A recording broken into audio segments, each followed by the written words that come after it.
An uneasy calm has descended on the water in eastern Ukraine after the shelling of the residential areas stopped. However, a food crisis is now looming in the region. 45% of the respondents say there is a deficit of the basic food products in their towns. They mention cereals, oil, sugar, fresh meat, tinned fish, dairy products. A fund sponsored by Ukraine's richest man, Runat Akhmetov, remains the biggest humanitarian mission which helps the people in the war-torn east to survive. The fund's convoys, along with some other humanitarian missions, used to be blocked by some volunteer battalions, which accused the mission of being a cover-up for trafficking to the conflict area.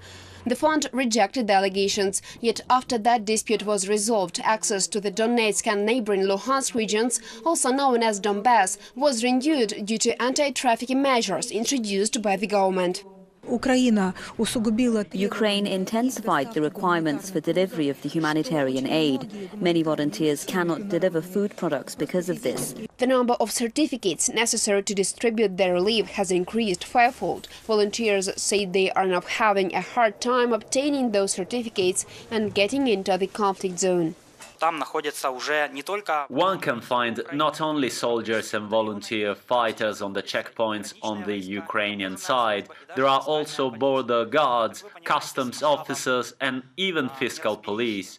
Given to the high level of mess in the country, this red tape leads to formation of bribery schemes. Green markets operate in all towns of the crisis-hit region, but majority of people do not have money to buy food and only rely on humanitarian aid. Some cases of starvation were documented in at least 5 settlements in conflict-stricken Luhansk region. The war-torn east remains cut from Ukraine's social security payments, banking and economic system. Moscow says the blockade is cutting Donbass from Ukraine and turns it into a zone of frozen conflict.